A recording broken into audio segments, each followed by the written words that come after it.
Okay, order. I think I'll resume the meeting. Let me remind the witness that he's still under oath. Okay, yeah, please proceed. Dr. Thum, if you haven't found that document, doesn't matter. We will carry on. Listen to the question again. Now, Dr. Thum, I'm not asking you about broader points yet. I'm referring to an answer you gave. And by reference to that answer, I'm asking you a question. So please understand that. Yes. Your initial answer, and it may have been mistaken, was that those two sentences I pointed you to were inconsistent with each other.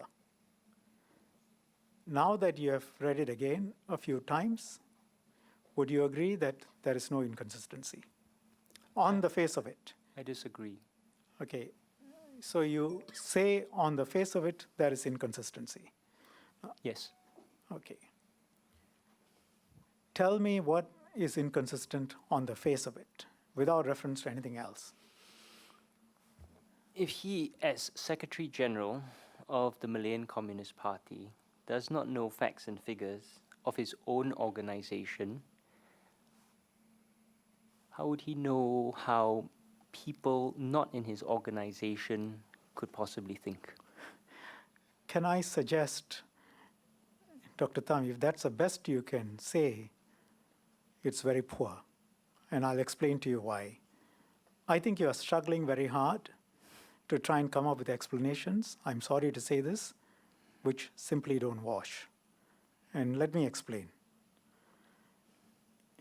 It would be extremely astonishing if he could put a number,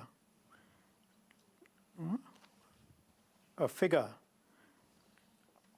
a number of people whom they controlled among the voting public because of the nature of the organization. But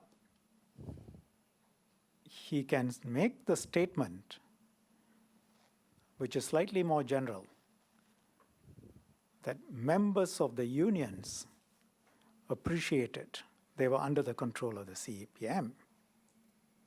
Because they were controlling the CPM, the CPM was controlling the unions, and they had their members in there. And the way it worked, he knew that the members knew they were under the control of the CPM. I don't see any contradiction at all to that. No, that doesn't make any sense, I'm sorry. That doesn't make any sense. And your statement does not make any sense. so you say these two statements are inconsistent. Yes, I maintain Have that. you said that anywhere before, that these two statements are inconsistent? I don't think so, no. No. Is this the first time this is striking you, that these two statements are inconsistent? This is the first time anyone has asked me in public about these two statements. But that- no, this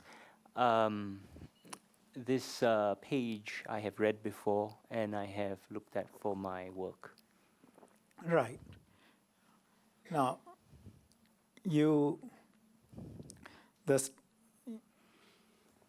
are you able to say that this statement, members of these unions well appreciated they were under the control of CPM, when Thum Ping says that, that is inaccurate?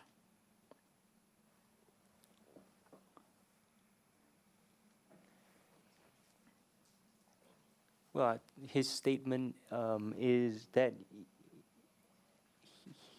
he can certainly say that members of these unions well appreciated they were under the control of the CPM. I believe that to be inaccurate, yes. You believe that to be? Inaccurate. Inaccurate. Yes. And your reasons for saying that you believe that what Thum Ping is saying is inaccurate? Well, we come back. Can I bring in the broader context now?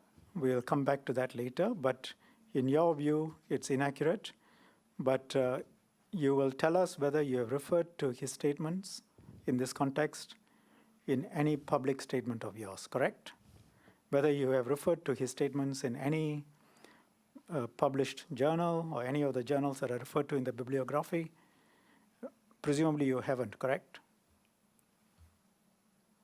Not to this statement, no. Thank you. Now, if his statements are correct, if, that's a big if, and let's accept that you disagree with him. But if his statements are correct, then the left-wing trade unions who are part of the progressive left, as you call them, your statement that there's no evidence of communist influence in them, your statement would be inaccurate if his statement is accurate, correct? The two are directly contradictory. If his statement is correct, it would overturn decades of historical consensus. So Right. yes, I accept what you're Right. saying. Now, historical consensus, that's a big phrase. From what I can see, there is historical consensus the other way up to recently. Now, let's look at page 7 of the ARI paper.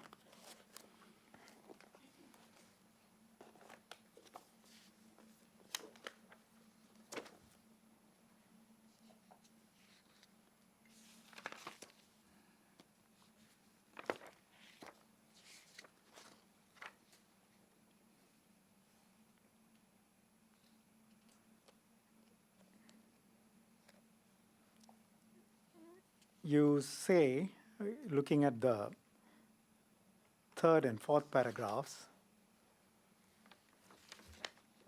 the basis of the PAP's victory in 1959 was the progressive left and the trade unions, correct?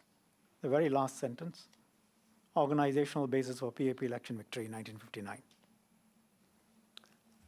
Yes. Thank you. Now, go back to what Thum Ping says. Then the victory in 1959 was really because the CPM was directing the trade unions and the so-called progressive left, correct? Thum Ping's wrong. I understand, but if he is right, then you are wrong, correct?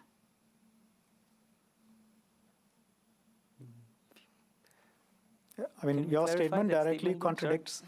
Your statement directly contradicts no, that him. statement does not also say that they were in direct control. It says, if I remember, sorry, maybe you want to bring it up, members well appreciated that they were under the control, which is a slightly different thing.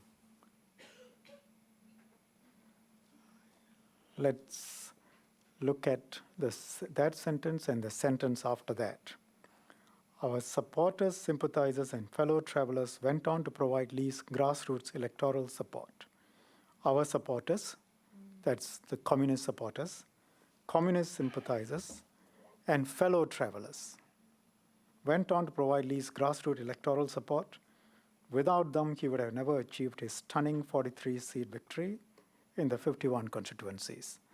I think you're smart enough to know what I'm asking. His statement directly contradicts your statement. Agree or disagree?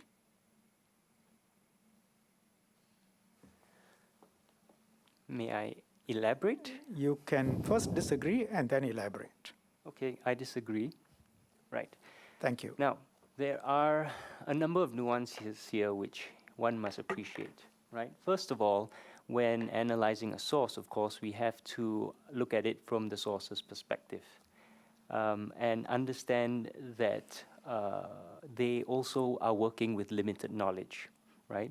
And another, for example, issue with a source might be that they're writing this 50 years later, and there's no citation let me for just get a clarification before you go on. Yes. Are all these things what you have analyzed before, or these are things that you're telling me now? No, these are things I've analyzed before. Is it published anywhere other than your PhD thesis?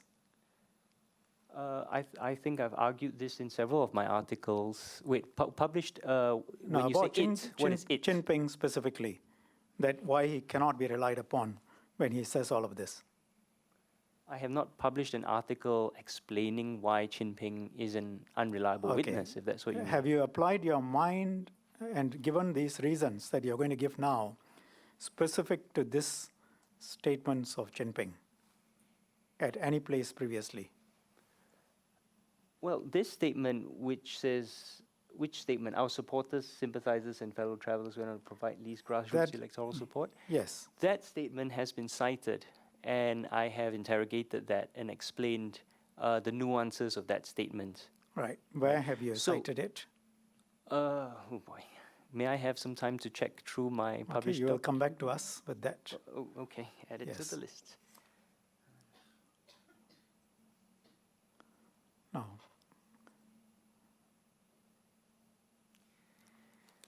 Yes, so, sorry, can I check, what page number is this? Page 409. Chin Ping. So the question was, have you ever stated what you're now saying about this source in Okay, public? I want to be clear, right? I said that statement has been published elsewhere, right? It has been cited elsewhere. That statement has Yes. been cited elsewhere. Yes, and I said I interrogated other people's use of that statement. Oh, so I'm not sorry. saying I'm asking you, the question I'm asking you is Right. different. okay. I'm asking you whether you have referred to this statement and critiqued it and analyzed it in any published work. No, I don't think so, no. Thank you. Now, in Would you which still like case- me to critique the statement? Not really, because the question in my mind was, have you done it before? I have, what's that law of properties? I have critiqued other people's use of that statement. Does Right. that count? Well, you can give to us what you have critiqued about other people's use, and we will look at it. So you don't want me to answer that right now? We'll You want come me back to that, maybe. We'll take a record and we can look through Right. in terms of the time we have. Now, Chin Ping then goes on to say, in our review of the Singapore election results, the Central Committee rightly predicted that the victorious Lee would one day move against the CPM to consolidate his power. We appraised our cadres accordingly, but could do little more. Is that something that you agree with? There's no evidence for this. He just says it. You know, Right. he can say anything he wants. I can't tell unless he has a Have citation. you critiqued it before? Well, there's no point critiquing something that is unprovable. How am I supposed to critique that? Right.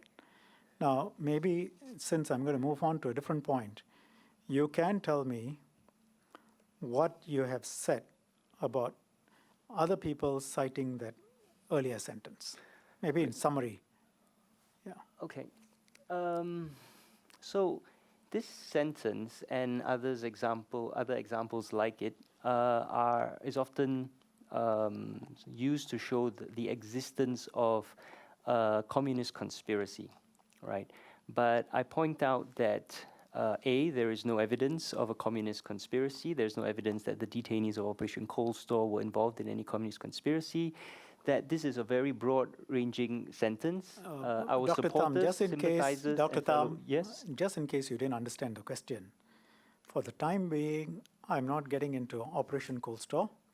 I'm simply talking about whether you have specifically critiqued other people citing this particular sentence and whether you have given your views, your own views, Yes, on that critique of this sentence. I have given my views, and I On thought you were their asking me to give critique- those views right Yeah, now. on the critique of Yes. this sentence, not anything beyond it. I was getting to that. Yes, Right. First, then you need please to get set to the that. sentence in context. Yes.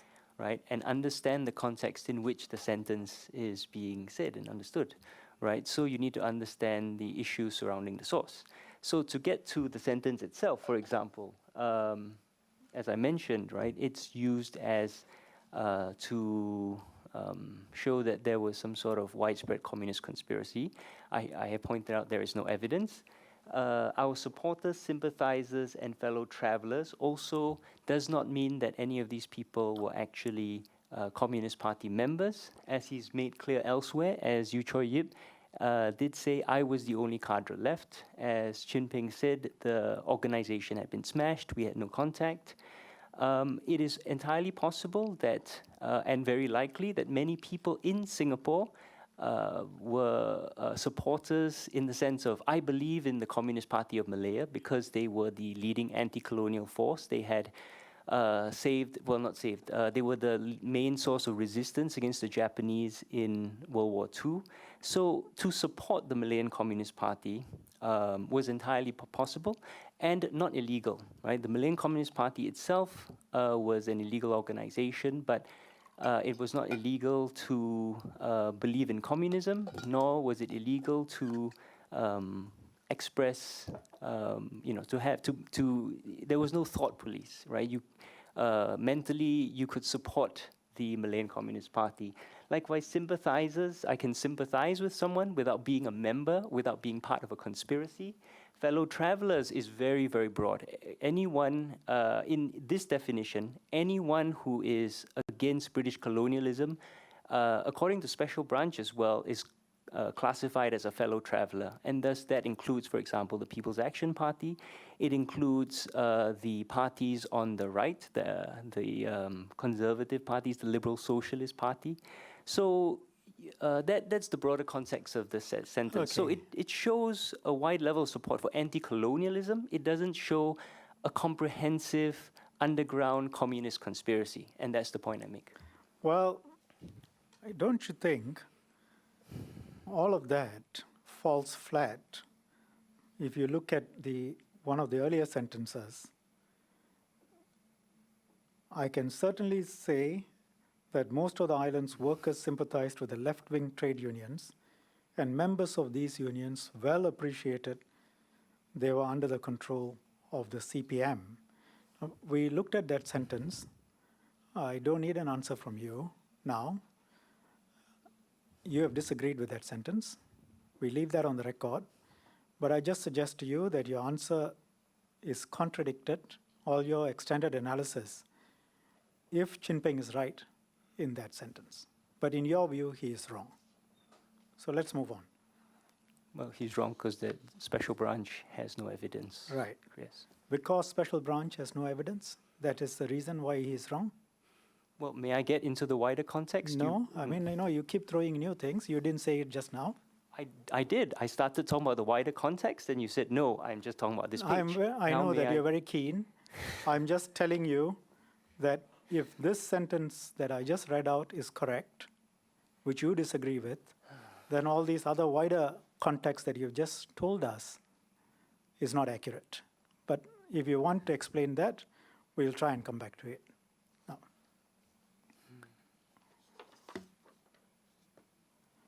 let's look at Lee Tung Hui. You're aware of Yes, him? Lee Ting Hui, yes. 1996. His book was published in 1996. 1996.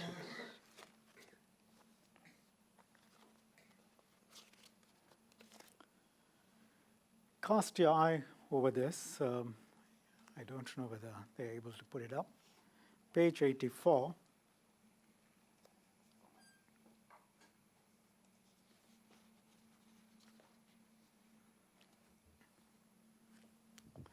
In May 1955, let me read out to you while they're putting it up. You have read this book, by the way? Yes, it's cited in my RE Thank you. paper. Yes. In May 1955, other than the troubles in the Hockley Bus Company, there were disputes between employees and employers in other places. And then he talks about them. And he says, in the end, a number of persons involved in the sympathy strikes totaled 20,000 because of Singapore Bus Workers Union. After the Battle of Hockley had been successfully concluded, the communists followed up with a plan to bring out more than 100,000 persons in sympathy strikes. To realize this, they aimed to make use of the conflict then going on at the Singapore Harbour Board, and he talks about that. 140,000 of the 300,000 labor force were unionized. He talks about them being English-speaking, and that particular union was controlled and influenced by the PAP non-communists. And he talks about the quarrel. And over the page, he talks about the SFS Workers' Union, headed by Chin Seong, announcing that they will go on strike and what it would have done. And in the last paragraph at page 85, what the SFSU managed to do 16,000 persons stopped work, but the communists put the number at 60 or 70,000. Communists declared that the strike would go on until the detained persons were released or brought to trial, and then what Marshall announced. I assume that you disagree that this was, whenever Mr. Lee refers to, Lee Ting-hui refers to the communists, you disagree with that, correct? Yes, he applies the term very loosely. Right. Now, would you accept that they were communist inspired? The strikes? Yes. No, Remember they, your they were answer. inspired by genuine grievances on the part of I the didn't workers. ask that question. I know you're very keen to answer questions which I haven't asked. I asked you a question that is capable of an answer. Would you agree that they were communist inspired? And let me remind you of your earlier answer, and I took you through the flourishing movements and strikes and so on, which you were good enough to agree. Let me remind you of that answer on oath and ask you this question. Would you agree that these were communist inspired? On oath? No. Thank you. You don't see a contradiction between this particular answer and your earlier answer when I No. referred you to what Phang No. Chuan-pi said? No. Would you like to explain? Yes. Thank you. Very much. So in the mid-90s, the mid-1950s, what we see in Singapore is a widely diverse spectrum of anti-colonial activity, right? And these range very much from the Fabian socialists on the actually anti-colonial activity extended to the right. And we have very Fabian socialists in the sort of center-left, all the way to a wide range of radicals, anarchists. This is a period where there is a wide variety of ideas that are infecting people and about how to proceed. Now, the communists were one of this, and that people believed in communism in Singapore is that, that's no doubt about that. But again, my argument is that there is no evidence of a underground, after 1953-54, and particularly in the late 50s and into the early 60s of Operation Coldstore, there's no evidence of a sustained We haven't got into Operation underground Coldstore yet. communist. We are dealing with 1950s. Yes. So you I'm just restrict your saying. answer to I'm just saying. You're 1950s. talking. You're asking whether the Yes. strikes were communist inspired. Yes. I'm saying that this is a colonial. Okay. So the reason No, why so the your answer strikes is no, happened. and then you're and- explaining. Yes. So Yes. yes. So the reasons why the strike happened is because this is a colonial economy with fundamental inequalities, right? This is a time period where there were very few labor protections for the workers. Okay, I and don't the need workers all had that. genuine Can I grievances. stop you there? Yes. I think you have explained that they were not communist inspired, and you have given some reasons. Yes. We'll have that on the record. Now, so let's go back to what Phang Chong-pik had said and your answer earlier. This is tab 10A, page 122.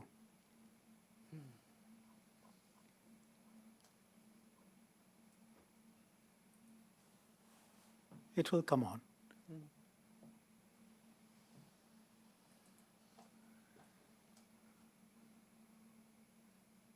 We read this sentence a few times. Over the years, the spectacular mass movements were in the main led by the basic level cadres of the student committee of the CPM. Now, I asked you about the spectacular mass movements, and you were good enough to agree that that included the various strikes in those periods. So I ask you again, would you now agree that based on your earlier answer, by reference to this particular passage from Phang Chong-pik, the strikes that we have just referred to in this book, Mr. Lee's book, Lee Teng-hui's book, were communist-inspired, led by the basic level cadres of the student committee. Agree? Disagree? Disagree. Thank you. Can I suggest to you that your answers are inconsistent, and you can agree or disagree? I disagree. Thank you. My answers are consistent. Thank you. Now, you are aware that in 1961, Xi Jinping met with Deng Xiaoping, correct? Mm-hmm. I Yes. think yes. doesn't count as Yes. And Deng told him about the armed struggle in Burma, Thailand, Laos, Cambodia, Indonesia, and Vietnam, correct? Well, I'm not familiar with the exact content of what they said, but I assume they must have discussed communist struggle, yes. Are you aware of any writings on this matter? I'm aware that there are writings. Thank you. Can you mention one? No, You can't recall any. not off the top of my head right now, no. Thank you. Now, in 1959, the CPM had decided to give up armed struggle. You are aware of that.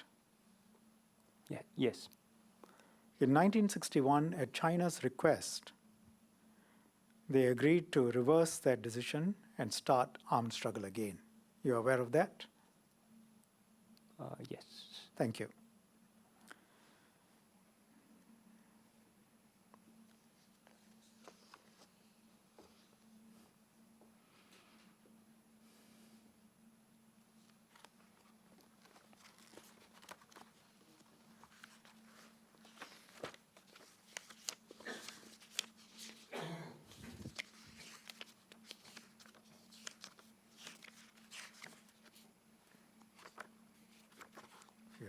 Just give me a few minutes.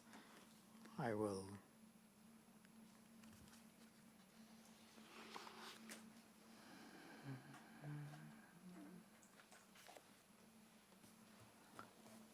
You will have to bear with me reading this because we don't have it on the screen.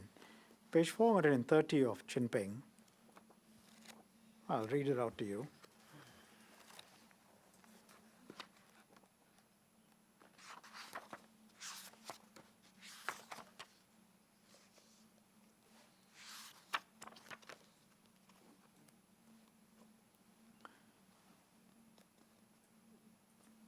Deng, this I'm reading from page 428.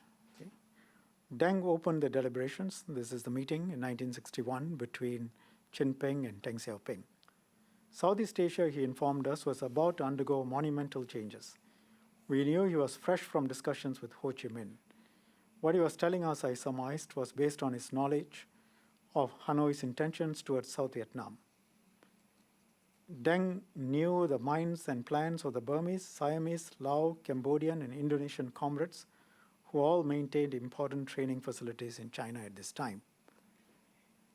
Strategically, the whole region, Deng insisted, would become ripe for the sort of struggle we had been pursuing in Malaya for so long.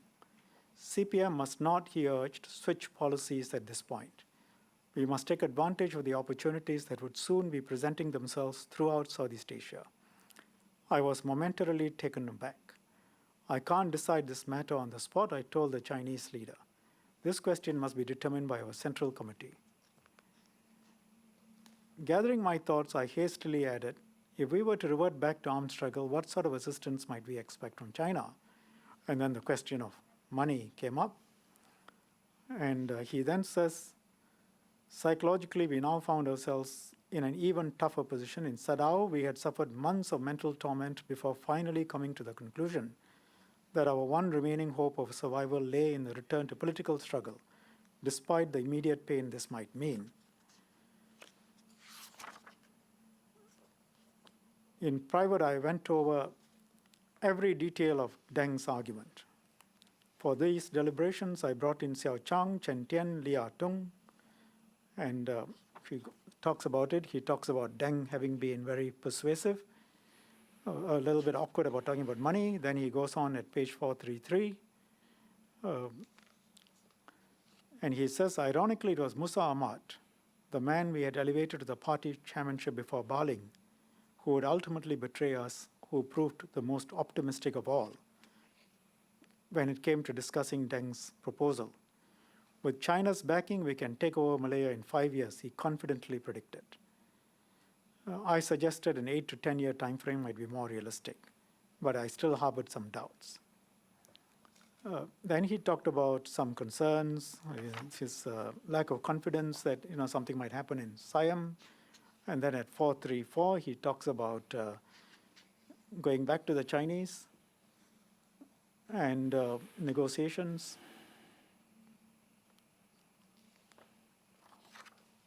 And essentially, you must be aware that the Chinese agreed to finance the restart of armed struggle. Yes? Yes. Thank you. Now,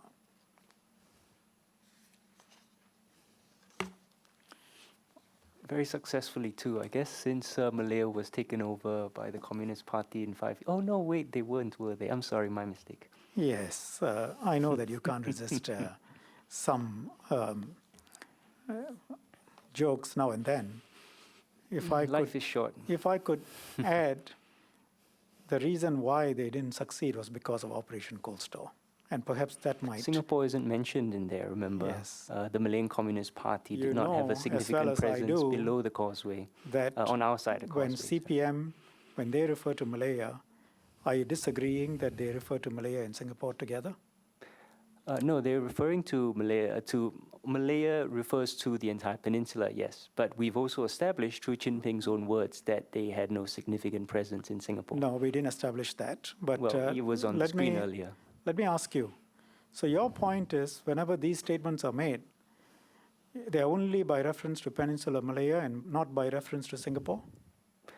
Jinping, Now I'm asking you a yes or no question, well, and then you those can statements that you just read out.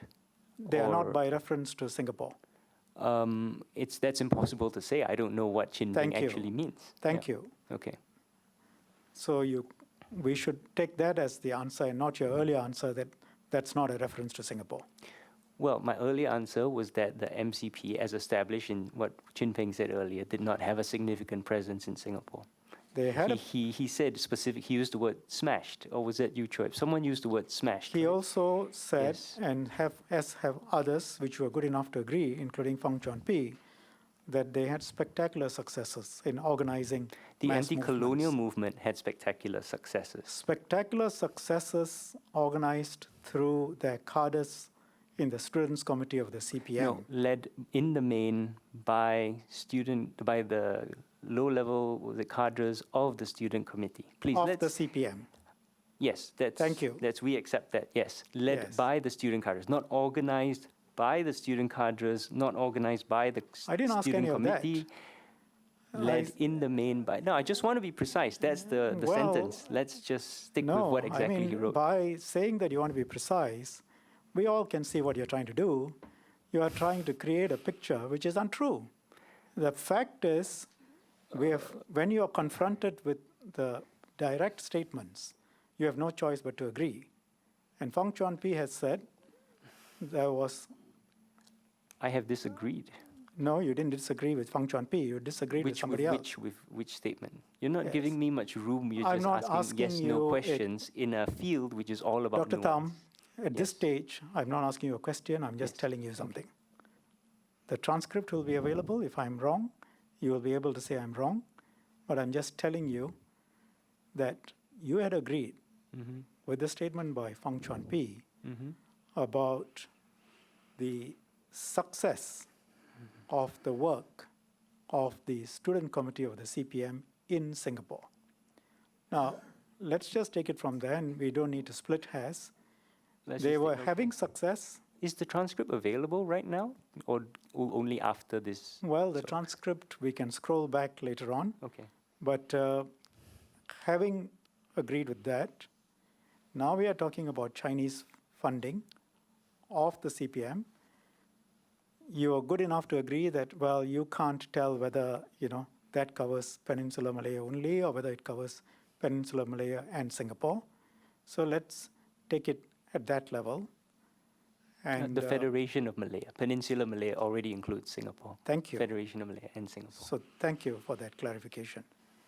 And so, may I suggest that your earlier attempt at a joke was inaccurate because, for the simple reason that the money from China was going to be used in their mind for armed struggle in Peninsular Malaya and Singapore, because they looked at it as one entity.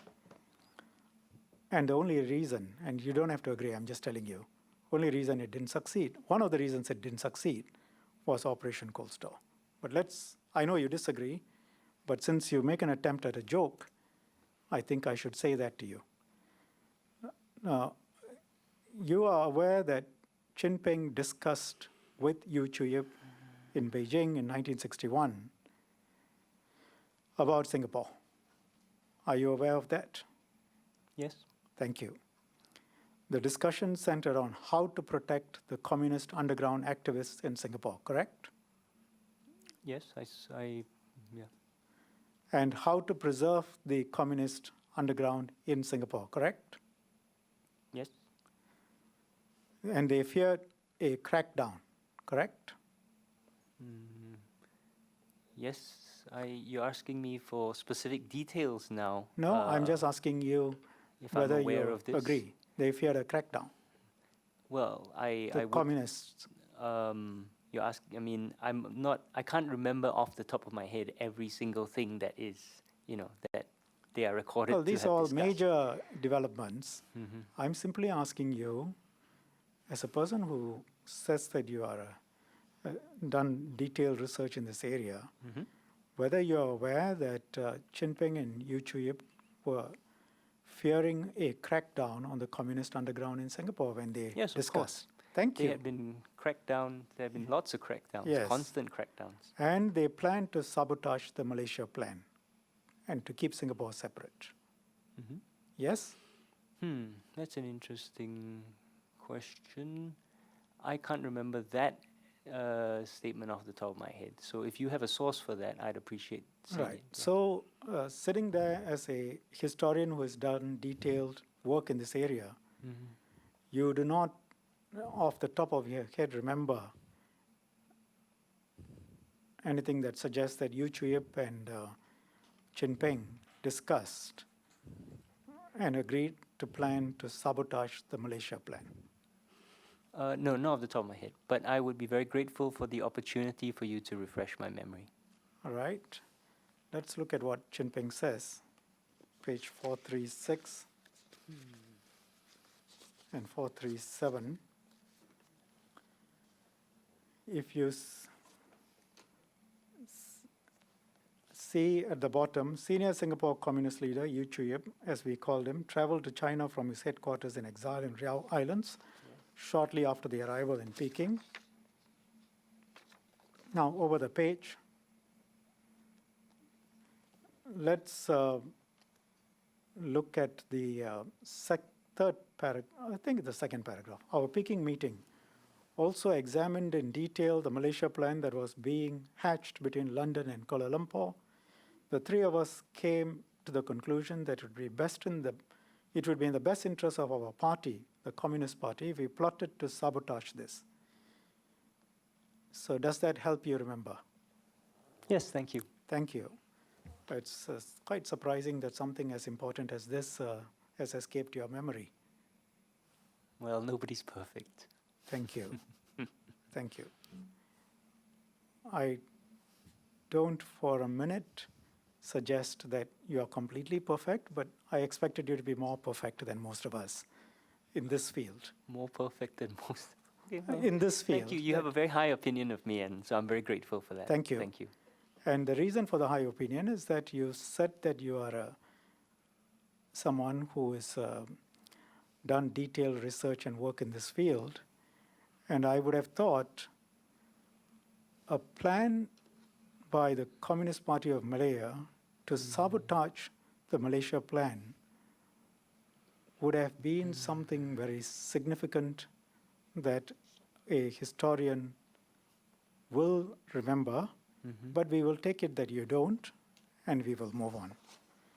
And I just point out there are no citations on that page either. Thank you. You expect them to keep a record and then for Chin Ping to say, refer to the minutes of meeting held on X date, X month in 1961 between you, Chuyup, and myself, and here are the notes. Do you expect that? No, but the special branch did keep a record, and so that's the This was citations taking that place I in used. Peking, and as far as Yes. I know, in 1961, the special branch wasn't that active in No, Peking. I'm not saying special branch was at that meeting. I'm saying that there is no evidence, for example, that the detainees of Operation we'll come Coldstore to were that. involved. I'm now so talking evidence, about- right? We are driven by evidence. Chin Ping is one source. He says something. We take it into account in our broader Right. consideration of all the sources. But it really helps if you have evidence for what you're saying. Dr. Thum, for the And time yes. being, we are talking about the plan that was hatched, and I think we have evidence from the Secretary General of CPM, and I think for the time being, it's enough to note that you don't recall it. Now, can I take it that you haven't interrogated this particular point either, in the way that you talked about earlier? You can take it that I consider Chin Ping an unreliable source. Thank you. Now, so you will discount pretty much everything that he says? No, I didn't say that. I said No, I unreliable take- source. Unreliable source doesn't mean he's totally wrong. Right. So right? you would apply it your means mind that to... you have to take him in consideration with all the other sources, Right. including special branch documents, for So the example. question I asked you is, can I take it that you haven't interrogated this particular sentence and point? I mean, you didn't even remember it. Yeah. Thank you can you. take that, yes. Now, do you know that Chin Ping decided to get the Singapore Underground to work on splitting the PAP? Are you aware of that? Do I know when Chin Ping decided No. to? Sorry, I didn't hear the Whether he question. decided to get the Singapore Communists underground Mm-hmm. to work on splitting the PAP. I know that Chin Ping made a lot of decisions that had very little impact on Singapore. That wasn't the question I asked, so I'll try again. Please do. Do you know whether Chin Ping decided to get the Singapore Communist underground to work on splitting the PAP? Yes or no? I'm asking whether you know. I think that, let me think. I can't recall off the top of my head. You can't recall. Yes, I can't recall. It's not an important enough fact in your mind. Chin Ping is not a major player in Singapore because the MCP does not have a major presence in Singapore during this time. You It's didn't more even know important. that the cadres from Malaya had come down to Singapore. So, you keep making these statements. Chin Ping's... Well, are we going to cite anything from the ISD, from Special Branch? Because a lot of my work is based on their sources, right, and their reports. And there, I do not recall Let's- anything in their documents saying that, these 10 people out of over 1 million in Singapore had a major impact, Right. right? No, I think the major impact we have dealt with and crossed the bridge, unless you want to recross again and say that what you said earlier was not true. So let's not go back to that. We didn't connect those 10 people with the broader mass No, movements. I We wa- I simply wasn't- accepted that 10 people came to I Singapore didn't seek to according connect to those Chin 10 Ping. people. The Okay, 10 great. people, Thank you. the point on the 10 people Yes. was the fact that you didn't even know that happened. Mm-hmm. And you didn't even, register that. That's the only point. So it's not being suggested that there are only 10 communists in Singapore, No. that they all came from Peninsular Malaya. If Chin Ping is right, the communists had an underground movement in Singapore. They infiltrated many organizations. They worked with the PAP. And the CPM worked on splitting the PAP. Would you agree that if he is right, all of those things are correct too? I mean, based on what he says. If he is right, Thank you. if But you disagree with him on each of those points. On, okay, which points exactly now? Okay. Right. You disagree with him that the communists had an underground movement in Singapore? Wait, are we going to go through the yes-no thing again, or can I nuance my answer? Well, we are going to start with a yes and no, and then you can give an explanation. Okay. The communists did not have a sustained underground conspiracy in Singapore in I didn't the ask late that. 50s. I asked you whether the communists had an underground movement in Singapore. Do you agree with Chin Peng when he says that? You can say no. Okay, no. Thank you. So the communists did not have an underground movement in Singapore. That's your evidence as a historian sitting here. Okay, Right? I need to No, clarify, you to can- nuance the answer, right? Because these are Dr. very Thum, complicated Dr. Thum. terms. It's actually very simple. No, it's not. The question is, did they have an underground movement in Singapore? Whether Again, it is we strong, come back to whether, my initial question, way let back me when we finish, started. please. Define the movement. I'm just going to put it that way, and I'm going to leave it to you to say yes or no, or you can say, I don't know how to answer the question.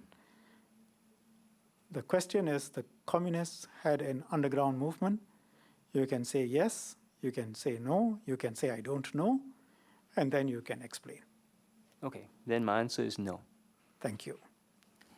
Now, would you agree? So, Do I get to explain? You yes, said I could explain. of course. Yes, of course. Well, so it really depends, as I said, on how you define movement, and this is very complicated. According to special branch records, there was no sustained communist underground conspiracy after 53, 54 or so, because it had been heavily smashed. Chin Peng himself agrees with that the Singapore Town Committee was heavily smashed.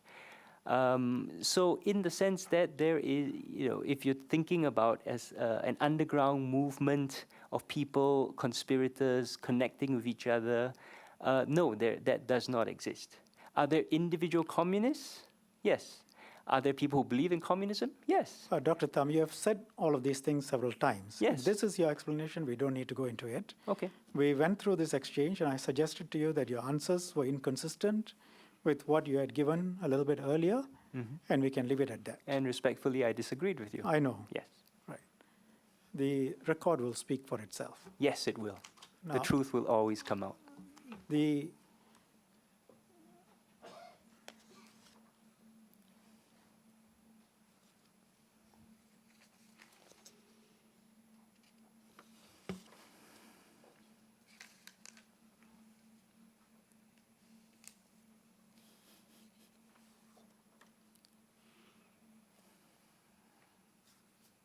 Can I refer you to something that Aloysius Chin has said, which I'm sure you're aware of, page 72. I don't know that we have it on the transcript, but we will try and have it out.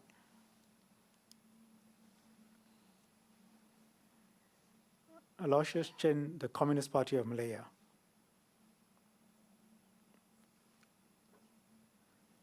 In the interest of time, let me read it out to you. Okay. The object, this is from the bottom of page 72, the object of the CUF, Communist United Front in Peninsular Malaya, was defined in a secret CPM directive which stated the progressive forces should formulate plans and make arrangements to assign cadres and party members to infiltrate factories, mines, villages, streets, schools, and people of all strata, use all kinds of ways and means to unite and organize the broad masses, and assign personnel to join all kinds of public bodies, take part in them with the aim of seizing control so that the party and the people will have extensive contact, and therein press on with the efforts to recruit party members and continually expand party organization.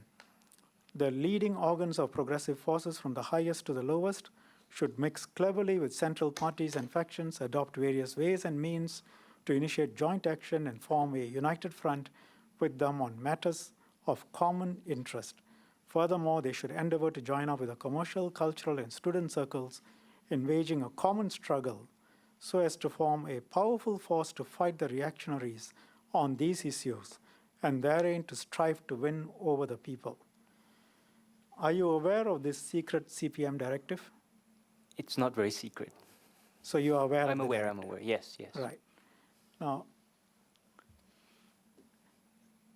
that was their plan for Peninsular Malaya and Singapore. Agree? Yes. And that was certainly referring to the period after 1952. Yes. Thank you.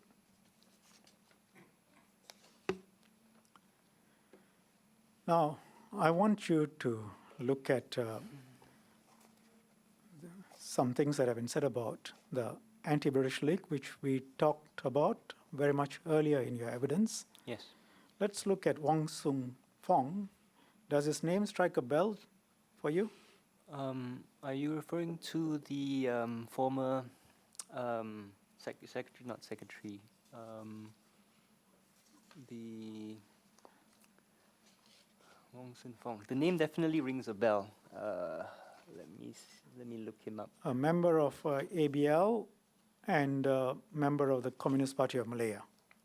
Does that help you? That describes a lot of people, but sure, go on. Yes. Thank Yeah, you. Yeah. Now, he was in ABL in 1953-54 and became a member of the Communist Party of Malaya in 1957. And he was part of the PAP, elected into the Legislative Assembly as a PAP candidate in Yes. 1959. Yes. He was one of the 13 who left the PAP in 1961 to form the Barisan Socialists. Yes. Are you aware of that? Yes, yes. And he escaped arrest in 1963. Yes. He fled to Singapore. He fled Singapore to go over to Indonesia Yes. and later joined the CPM underground. Does your record reflect what Yu Choi Yip said to him when he arrived in Riyadh? Well, I'm just putting this to you. You can agree, disagree, and then if you wish, if you think the answer needs an explanation, you can Okay. suggest. So I'm just asking you whether you're aware that he fled to Indonesia and joined the CPM underground. Yes, yes, yes. Thank you.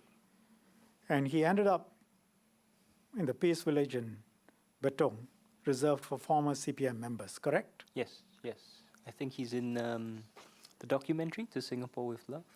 Now, this is what he says, the memoirs of Wong Sun Fong. Are you aware of these memoirs? Yes, You have read them? yes. Thank you. He says, in the 1950s, the underground organization in Singapore was Anti-British League. This was an anti-colonial progressive organization that we had access to. Do you agree with that statement? The Anti-British League was an underground anti-colonial organization. Oh, it's there. That we had access to. Yes. You agree with that? Have you heard of Zhonghua? Sorry, that's I'm not sure. Former Malayan ABL member. Doesn't strike a bell? Doesn't strike a bell, no. Thank you. Zhonghua says, in his book, Preliminary Study of the History of Singapore People's Anti-British League, and I quote, it's in Chinese. I assume you haven't read this, right? No, not Zhonghua's book, yes. It was generally believed that as a peripheral underground organization led by the CPM Singapore Committee lead agency, its objective and aim should be to win over and organize people from all sectors of Singapore under the leadership of CPM to enlarge the anti-British United Front in coordination with the development of the armed struggle in the mainland to overthrow the British colonial rule of Malaya and to establish the People's Republic of Malaya, but not to strive for the eventual realization of a communist socialist society.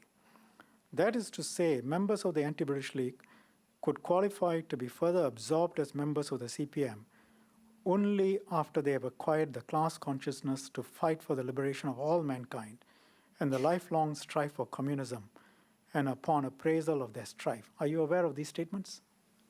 No. No, no, but I am now. Yes. Based on what he says, which of course you were not aware before, if what he says is accurate, ABL was a satellite organization of the CPM? Could we scroll back up, please? Sure.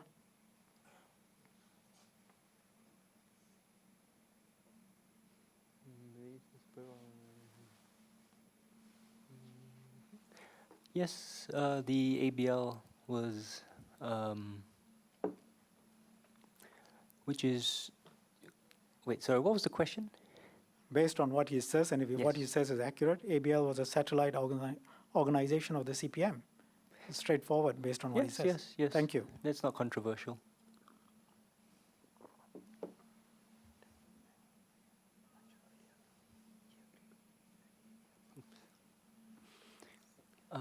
Mr. Chairman, may I have a minute? I actually had a meeting at 4 o'clock. May I text the person I was supposed to meet to tell them Sure. that I'm still? Thank Please you. proceed.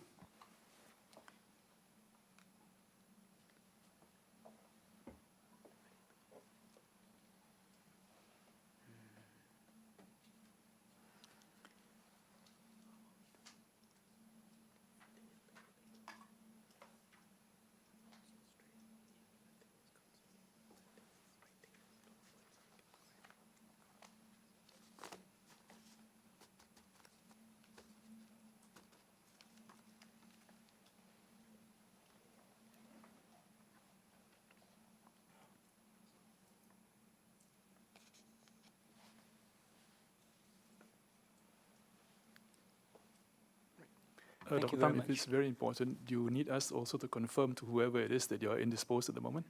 Well, I did warn them in advance that Thank you. it Thank you. might take So a let's while. carry on. Thank you for Yes, understanding. let's Please carry Let me show you another document. Now, Zhou Guang, Comrade D, whom you're aware of, correct?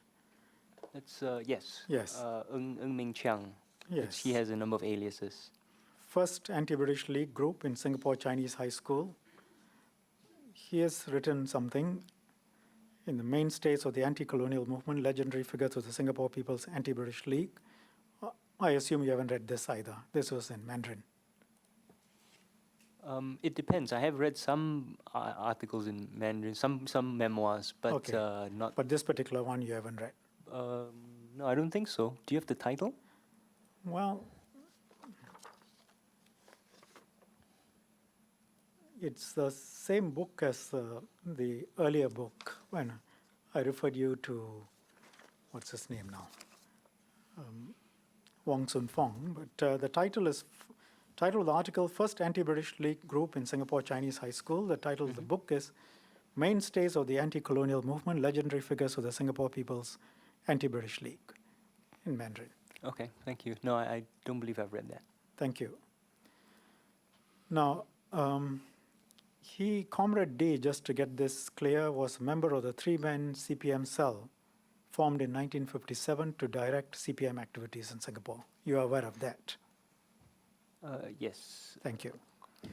Now, let's look at the English translation. Under the harsh underground conditions of the time, the ABL was set up precisely to meet the demands of strengthening the anti-British independence struggle, safeguarding the core leadership of the party, enlarging the organization of the party, and expanding its influence. To advance from ABL member to a CPM member, potential candidates have to go through different stages of stringent tests, and he sets out how they then become members. But essentially, the first paragraph, safeguarding the ABL was set up to meet the demands of strengthening the anti-British independence struggle, safeguarding the core leadership of the party, enlarging the organization of the party, and expanding its influence. If what Shougang says is correct, then again that simply confirms what Wong Sun Fong had said earlier, and ABL was a satellite organization. Correct? Yes, the existence of the ABL is not controversial. It existed, it had members, Thank you. and it had many members, many of whom were not communists and others who were. Right. Now,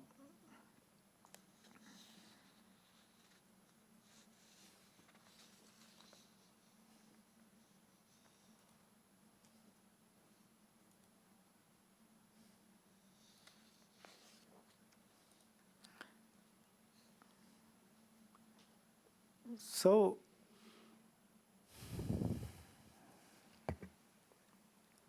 when I asked you earlier, and if necessary, later on, when we can, we will go back to the transcript.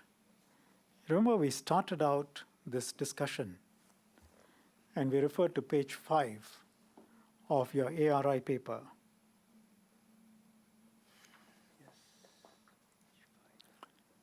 And I read to you your statement that there is lack of evidence. It's clear that there is no evidence or lack of evidence of communism in the progressive left. And I said, by reference to what Mr. Lee had said, he referred to ABL,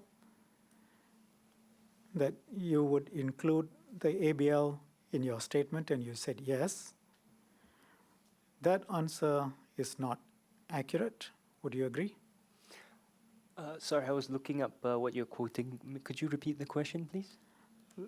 Look at the paragraph, the top paragraph in page 5 of your ARI yes. paper. See, the historiography is clear on the lack of evidence of communism. Yes. Remember, I asked you some questions when we first started out, Yes. and I said, this, you are referring to the progressive left, and then we went to identify which organizations were part of the progressive left that you are referring to. And we had And a I very took you through to what Mr. Lee had said, right. Barisan Socialist, ABL, trade unions, students' unions. And I said, so these would all be part of the progressive left that you consider. Mm-hmm. And in your view, there's no evidence. I mean, by putting those questions together, in your view, there's no evidence of communists in these organizations, based on the records you have seen. Yes, there's no evidence of communism as in the special branch files, as I've said I know. repeatedly. So now you see this evidence that contradicts what you said to us earlier. Mm-hmm. And indeed, ABL was a satellite organization set up to strengthen the core of the party and carry out its activities. Would you agree? Yeah, sure. Yes. Yes. Thank you. But I still feel there's no evidence of communism. Right. We're clear on that, right? Well, Yep. I don't know how you can say that in the face of what these two gentlemen have said, Wong Sun Fong and Zhao Gang. One says it was set up precisely to safeguard the core leadership of the party and enlarging the organization of the party and expanding its influence. And Wong Sun Fong says underground organization in Singapore was the ABL, which they had access to. Mm-hmm. And Zhou Chonghua says that it was a peripheral underground organization led by the CPM to win over, and he says all those things. And I asked you, it was a satellite organization of the CPM, and you said yes. I mean, of course, you haven't seen this material before, but having looked at it, you were good enough to say it was a satellite organization of the CPM. Yes, that's not controversial. That's not controversial. Mm-hmm. And it's not controversial that there were communists within the ABL. Nope. And if so, I will just suggest to you that I will get the precise transcript later on, but your earlier answers given to me right at the beginning of this discussion on ABL were inaccurate. Nope. And Will I get a chance to explain, or are we just going yes, no still? well, I think it's quite clear, and I don't think we want to keep going back to the same thing over and over again. Can I just point out, since we're referring to what I said earlier, I did point out that the ABL, according to Special Branch, was completely pretty much useless right from the beginning. I have some quotes here from Special Branch documents, if you'd like me to read them into the record. You can give it to us, but that still doesn't explain your answer earlier. And rather than arguing in vacuo, I'll show you the answers a bit later. Let's move on. Now, let's look at some additional material. This is interview given by Chin Peng to Professor Reed. Professor Reed, as you know, is a distinguished Australian scholar of Southeast Asia. You're aware of that? Tony Reid is a friend, yes. Yes. I didn't ask you whether he was a friend. I asked you Yes. whether he was a distinguished scholar. Oh, yes, he's a very distinguished scholar. Thank you. Yes.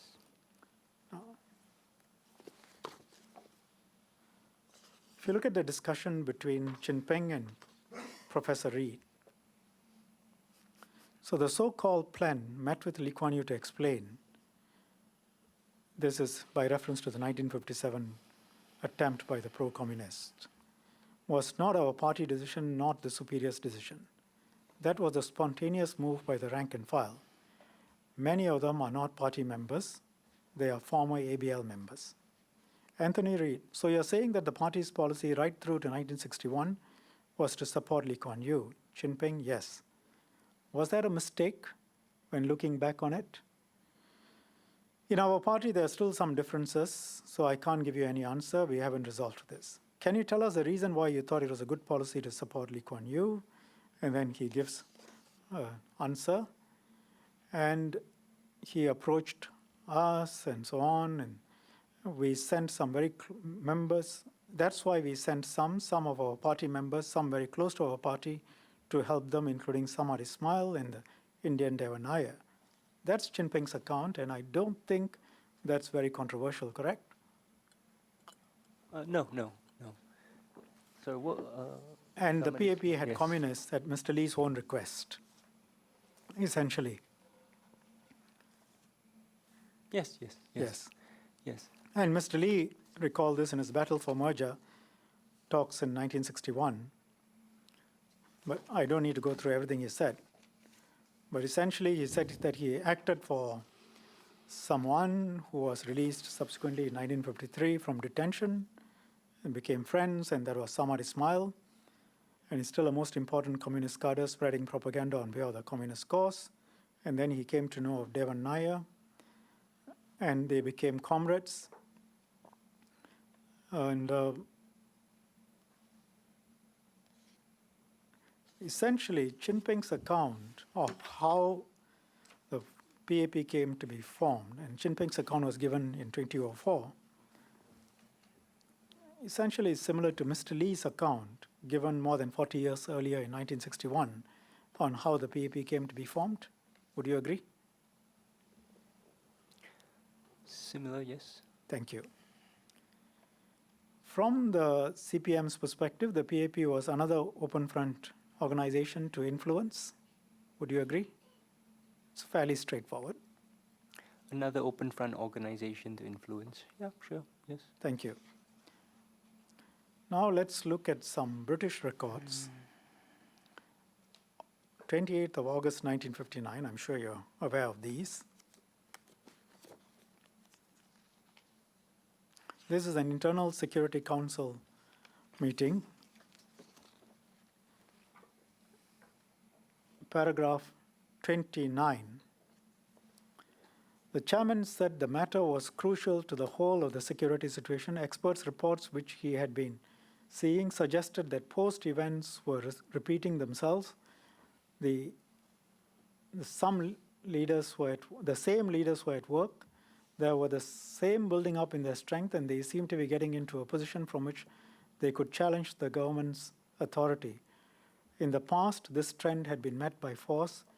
It was disturbing to see circumstances repeating themselves, with the horrid prospect of further force and bloodshed occurring. Would it not be wise to intervene now and crush the monster before it got too big? Why was not this right course now? You are aware of that? Oh, am I aware of? Yes, of course. Yes, of course. This is, can I ask the exact date of this? This was the 28th of August, 1959. Thank you. Thank you. Now, if, and this is an if, Chin Peng was right in what I had shown you earlier, that he could move the masses in Singapore, and the election victory in 1959 of the PAP was in a substantial measure due to the CPM's influence over the masses,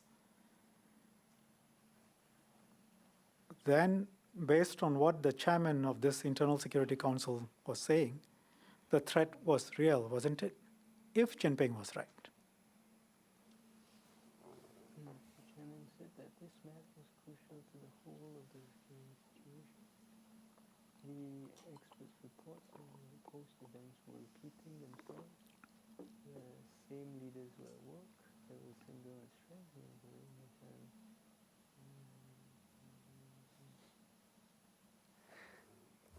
I'm sorry, what was the question? If Jinping was right in what he has said in his book, that the CPM had influence over the masses in Singapore, and the PAP victory of 1959 was in a significant measure due to that influence. If that is correct, then what the chairman was saying here was a cause for concern. Would you agree? If Jinping is right, then these are very disconnected. What the chairman is saying here, It's not disconnected. Let me explain to you. He doesn't use the word communist or communism in this paragraph. Right. I'm not sure what is exactly he's referring to. Okay, what do you understand by that paragraph? Maybe you can tell us. The Singapore. It must be, you must know this back of your hand. You say you've read all these records. There were brothers together in the union. Yeah. It's fairly straightforward, isn't it, what he says? Hold on a second. Not exactly. Let's go through sentence by sentence. Okay. The experts' reports which he had been seeing suggested that the past events were repeating themselves. The same leaders were at work. You understand that? This is in reference to what exactly? The security situation? Okay, let me ask you another question. Can I take it that you hadn't applied your mind to this document? There are thousands of documents. No, it's a question that I'm asking about an August 1959 document. August 1959. Can I take it that you haven't applied your mind? Clarification. This document, is it it's an Internal Security Council Yes, minute, so the chairman is William Good. yes. Yes, that's an interesting Let me question, because I'm not sure. I'm not sure they are, or rather, I haven't seen this. There's 4 or 5 council meetings in where the minutes don't seem to be available. So, did you get this from the British Archive? If so, I would love to go through these. Or are they from Singapore? Let me ask you this question. Yes. Do you recall reading this before?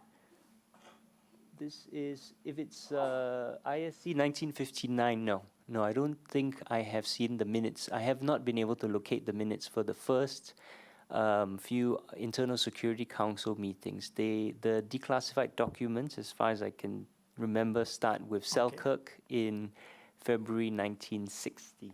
Okay. So if you can give me this and it changes the story, I would definitely embrace having a look at these documents. So let's just read this first. Look, you know the period, you know what he is saying. Yes.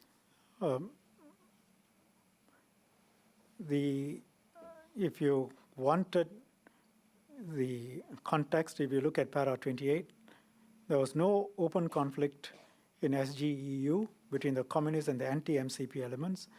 They were all brothers together in the union seeking the same ends.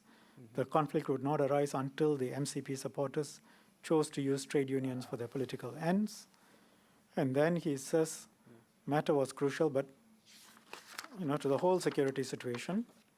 Experts' reports which he had been seeing suggested that past events were repeating themselves and same leaders were at work. It's quite obvious to you, even reading it for the first time, what that means, correct?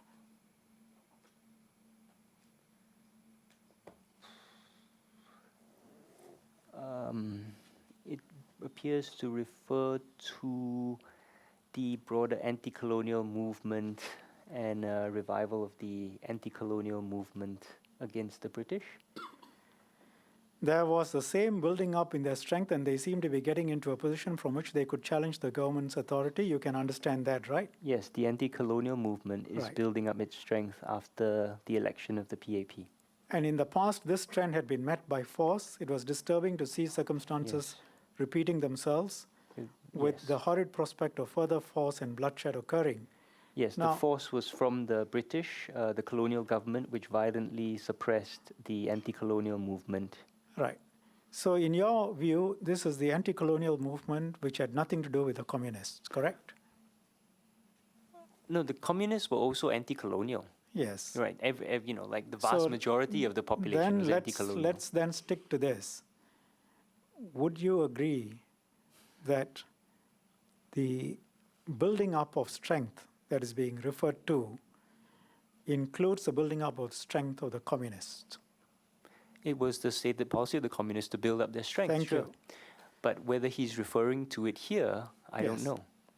I'll need to see the full document. I would, Right. If you can release these documents, I would really appreciate it.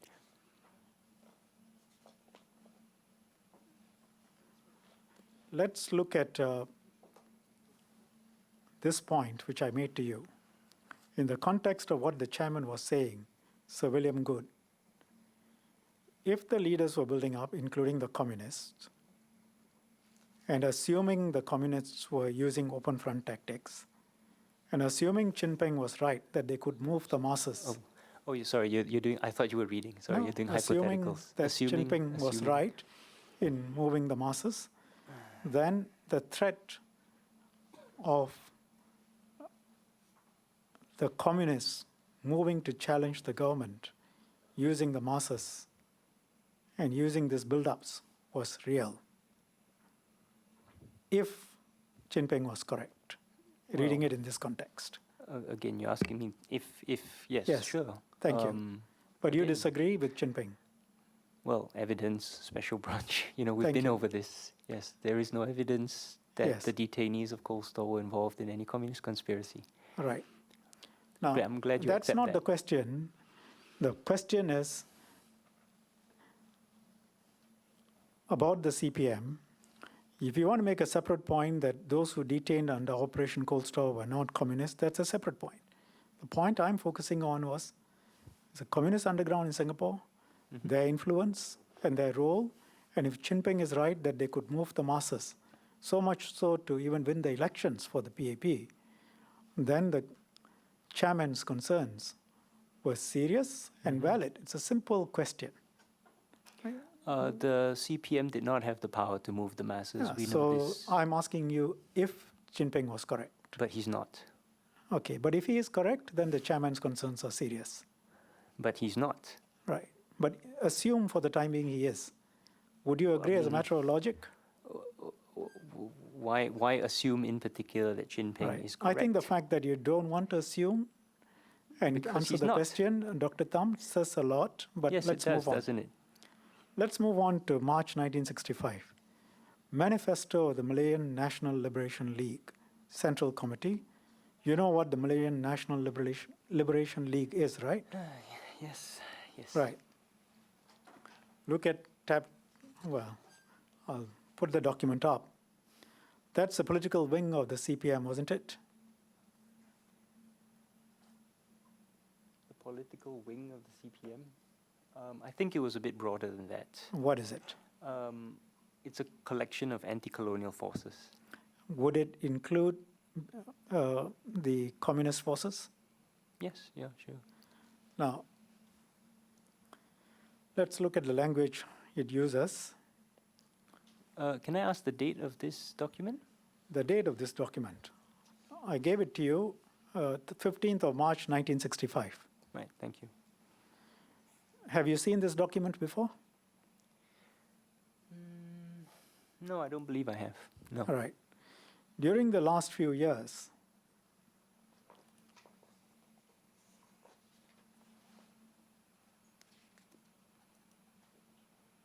I'm trying to make sure that you will have the paragraph I want.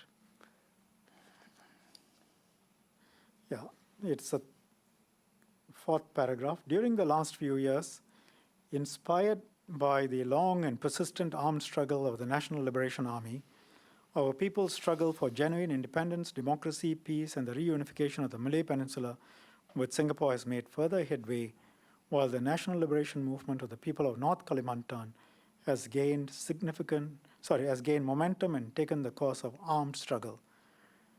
Would you now agree that the MNLL is the political wing of the CPM?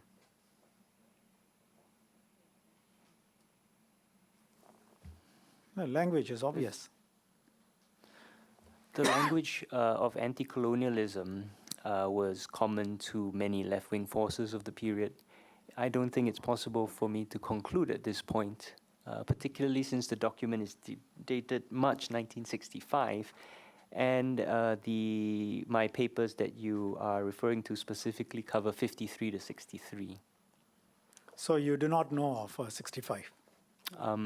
We can have a separate discussion. No, I'm asking you whether you know of the period after 63.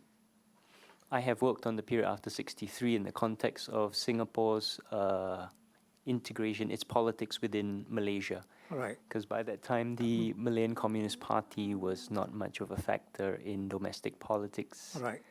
And looking at this document, you will not agree. Have you heard of the Malayan National Liberation League? I've heard it referred to, yes. Okay.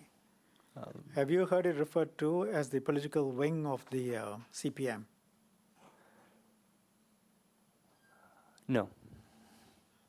And looking at it, language. The language is common to anti-colonial left-wing movements throughout the region, indeed throughout the world. So it's impossible to say. During the last few years, inspired by the long and persistent armed struggle of the National Liberation Army, what National Liberation Army were they referring to?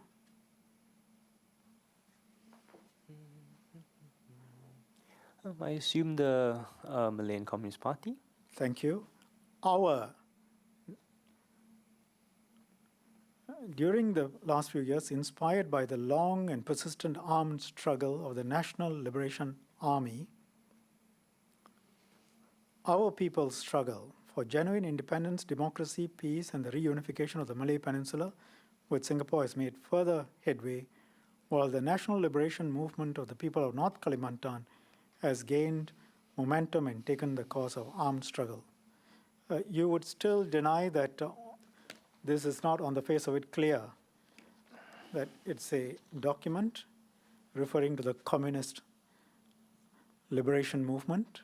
It's referring to the communist, to the And the CPM, MNLL, you would say, as far as you know, you have no reason to conclude that it's a political wing of the CPM.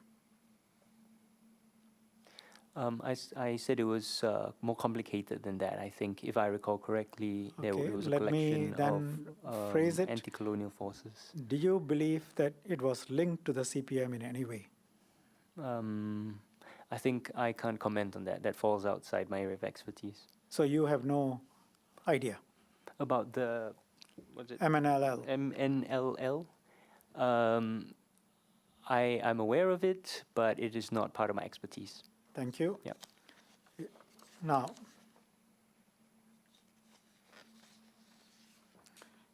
you know, let me just show you what some things that some historians have said.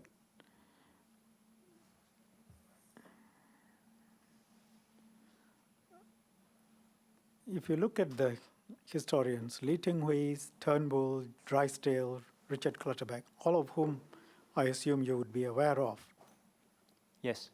all refer to the, Sorry, Drysdale is not a historian. I stand corrected. All of them refer to the Malayan Communist Party, the United Front policy in the 1950s, and the influence that these United Front movements had on the ground. And all You- of them published before the declassification Right. of British documents in 2013. So you are aware of their writings, correct? Yes. Thank you. Now, what the CPM leaders have said that we have looked at,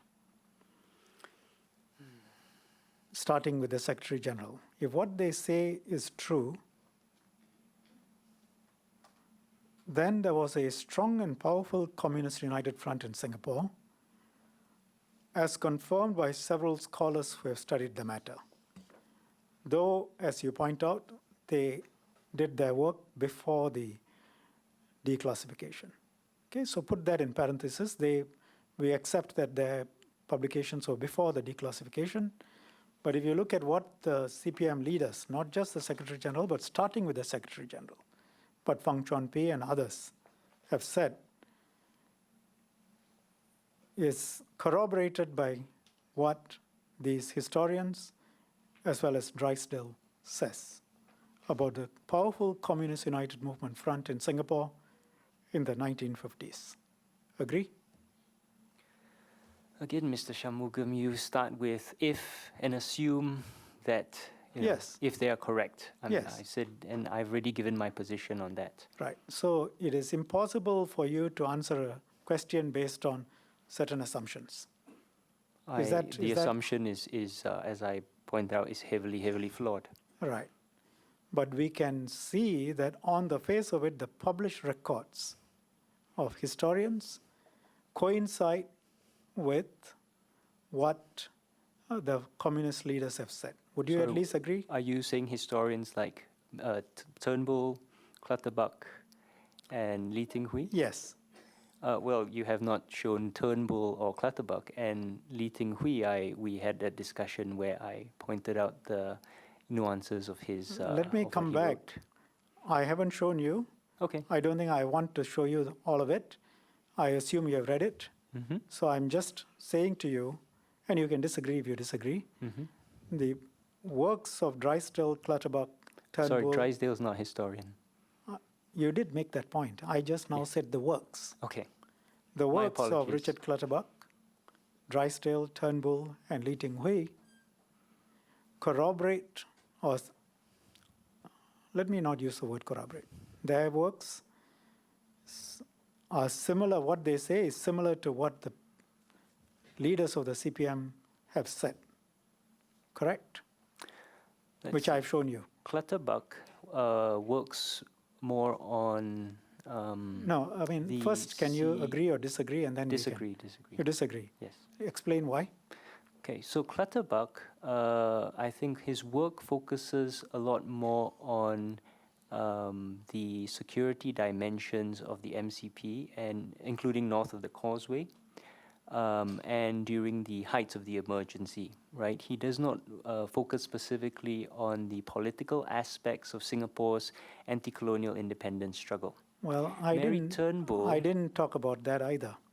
but you're asking me whether they agree. No, I And didn't say I'm- that. Okay, let me frame you this, please. The CPM leaders that we have seen say there was a large scale, they had influence with the masses, and they could move the masses. And there were, But they couldn't. they had influence, and a number of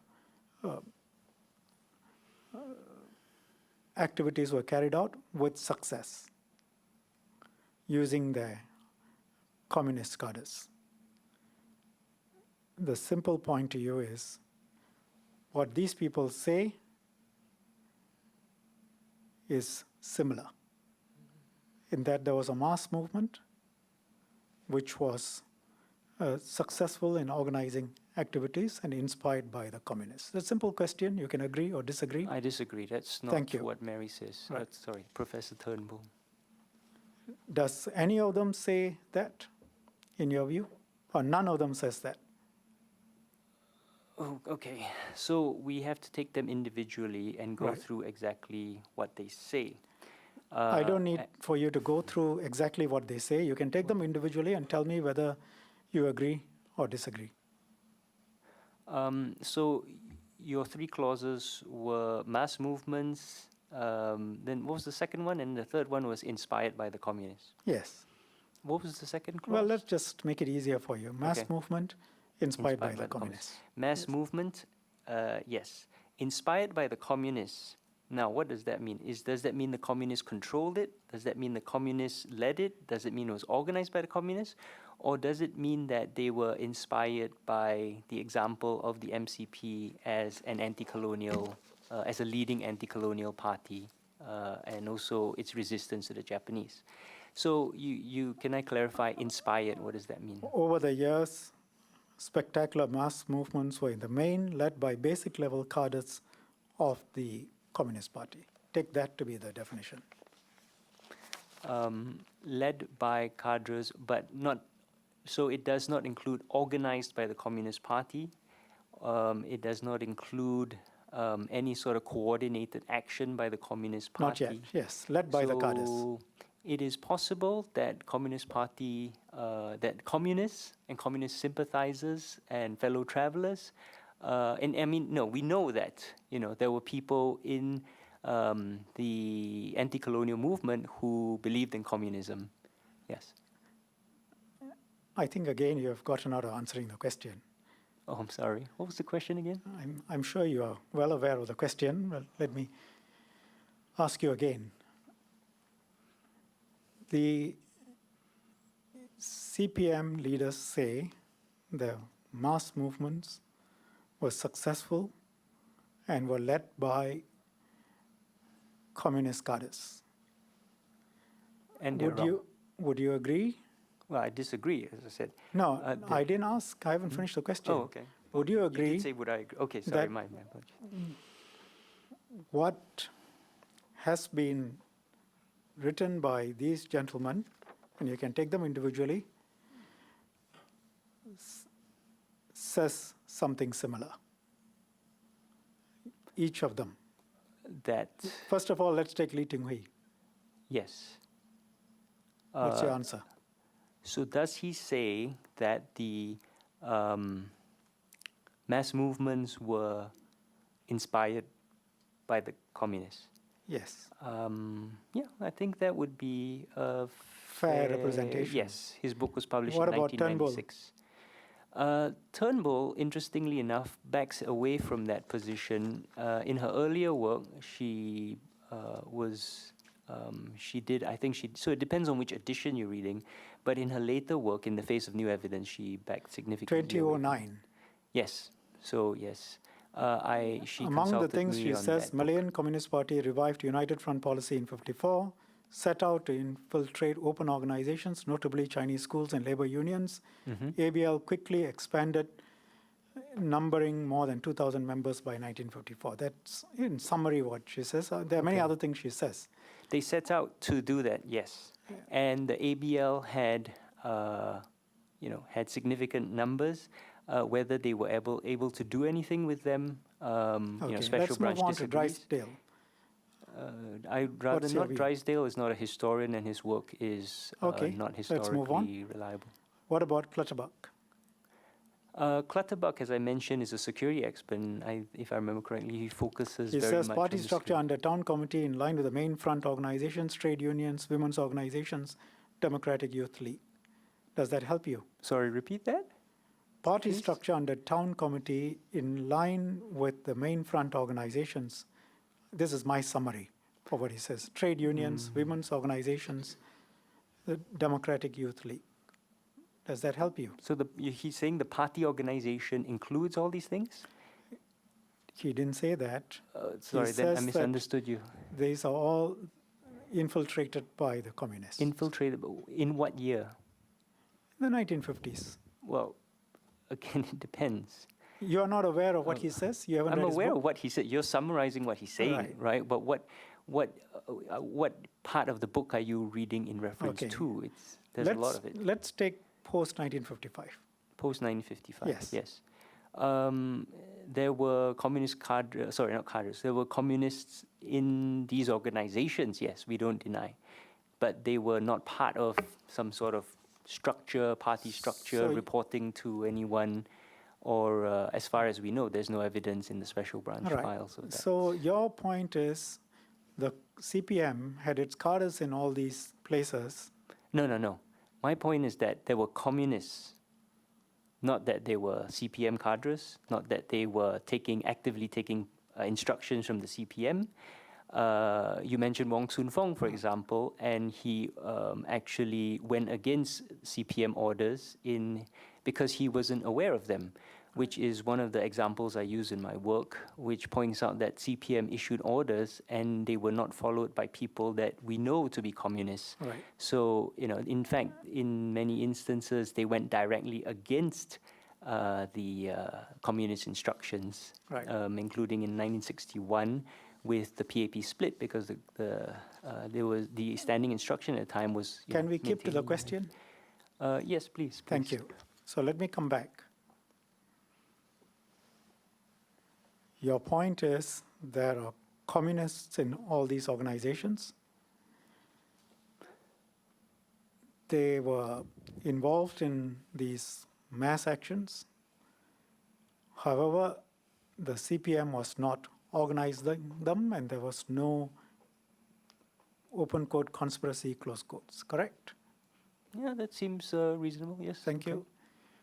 Yes. And, not to say that they were rife with communists. I'm saying there were, I'm Right. not saying like 90% of these organizations were communists. We Right. know of, specifically 1, 2, 3 people here and there. Yes.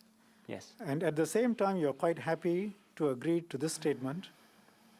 Over the years, the spectacular mass movements were in the main led by basic level cadres of the student committee. You're quite happy to agree to that statement. So I'll just suggest to you that you are finding every which way when you're confronted with something that you cannot disagree with, then you agree. Otherwise, you're finding every possible avenue to just stating what is obviously true. You can agree or disagree, and we'll move on. Wait, are you asking me to agree or disagree to your accusation? Well, it's a statement based on the record. Based on the record, sorry. Yes. Then I take it that you disagree. I'm just giving you an opportunity. Okay, I disagree. Thank you. Now, I disagree with the assumption in your statement. yes, I know you do. Yes. Now, the statement that the historiography, basically academic work or body of academic work, is clear on the lack of communism in the progressive left. That's your fundamental statement. Yeah, I'm willing to stand by that, yes. Now, for that, in order to come to that statement, to make that statement, you have ignored the first-hand accounts of the Secretary General of the CPM, And I've explained why. and you have ignored the evidence of Yu Chui Ip, Fong Chuan Pik, And I've explained why. as well as other ABL and CPM members, correct? I have taken them into account. Yes. Yes. It doesn't appear in any of the footnotes in your ARI paper. As far as I can tell, it doesn't appear in other published works of yours. Yes. They are in my thesis, though. I should note. Well, The thesis is in NUS library. I know, but when you make publications, when you put out publications, the fact that as a historian you set yourself out to make certain statements and you never explain anywhere, first, that these exist, and second, why they ought not to be taken into account, would you say is a trifle odd? No. You Right. can't possibly account for every single source that ever existed anywhere in a published work of 10,000 words, including citations. Right. You focus on making a No. coherent argument and proving your arguments. You don't prove negatives, right? You don't say, I disagree with this. That will spend thousands of words doing that. Yes. You make an argument about what you believe based on the evidence that you have, and you cite that evidence. And then other people, of course, then come and disagree with you. Right. You have a discussion. So that's your approach to history. Yes. Yeah, and that's how I was trained. Right. And you will, if you find a source, various sources, CPM, Secretary General, others, because you disagree with them, you set them aside and you just rely on those that you think are relevant, and you make your arguments. That's the approach you take. And if people challenge me on that, as you have, I am willing to explain why I set them aside. And if you feel that it's absolutely necessary, I'm happy to provide a written account of why I set each and every one of these pieces aside. and the Well, we know perspectives that I some use. of them you haven't even read. I mean, you said that earlier.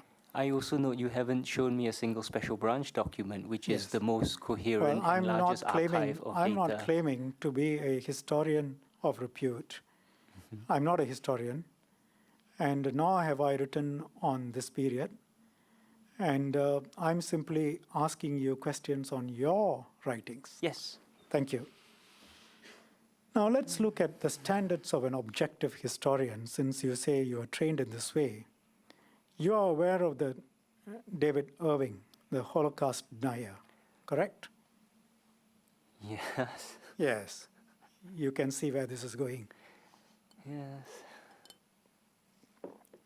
He sued Penguin Books and others for defamation on the ground that they impugned his standing as a historian.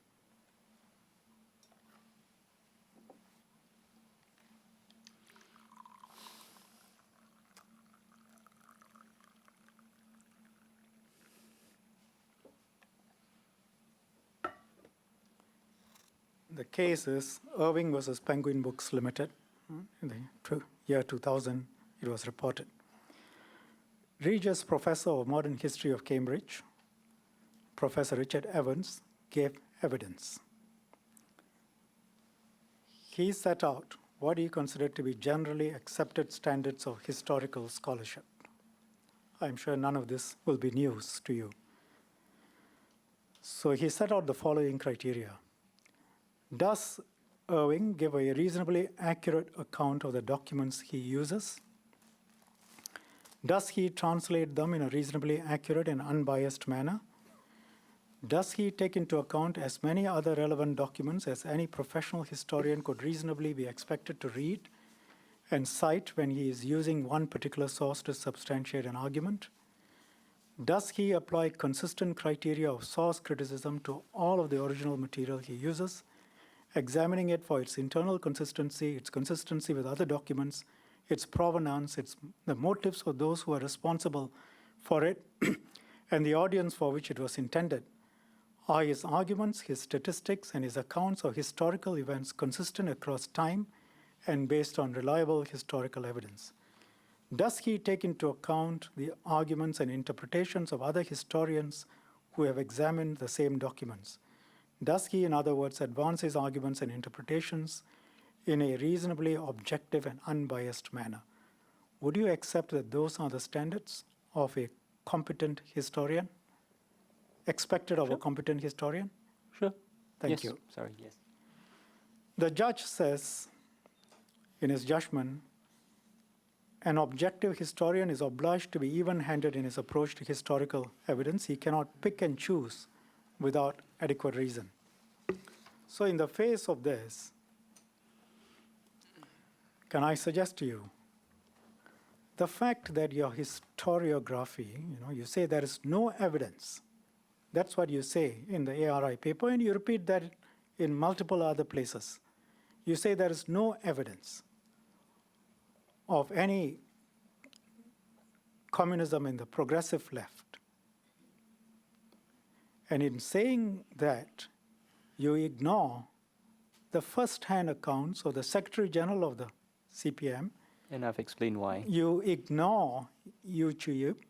I've explained You why. ignore Fang Chuan-pik and countless other ABL and CPM members. And if you go back to what Professor Evans says, you may think them unreliable, but anyone reading your document would not even know they've said these things. Because you say there is no evidence. A proper, competent historian would, when he makes such a sweeping statement, there is no evidence, will say, the number one man in the organization does say things which are contradicted by me, but I disagree with him for this reason. I disagree with the number one man in Singapore was controlling operations from Riau. I disagree with the number one man who was in Singapore directing operations. And I disagree with all of them for these reasons. Then people can assess whether you're being accurate or not. The Regius professor says, does he take into account as many other relevant documents as any professional historian could reasonably be expected to read and cite? You haven't even read some of the documents, and you haven't cited any of them. You would be expected to set them out, at least in a footnote, but actually more than that when you're dealing with the Secretary General, and explain yourself. May I speak now? Yes. Yes. If I refer you to footnote 7 of my paper, Yes. right, I list out the previous historiography, and Yes. I conduct a very brief historiographical review. Yes. Now, according to conventions of the history of historical writing, that it is assumed that you will read all those other sources and you are responding to all those other sources and you're setting yourself in the context of the broader historiography, in which, and in many of those books, the relevant documents that you've cited, including Chin Ping, Yu Choi Yip, Fang Chuan Pi, have been cited. They're part of the broader historiography of which my paper is responding to. So there really is no need to cite things which are not part of my central argument. In citing this historiography, that is assumed, right? And this paper and my other papers, as I pointed out, have been passed by juries of my peers, either my thesis through my thesis committee or this through peer review. Other historians have looked through my work.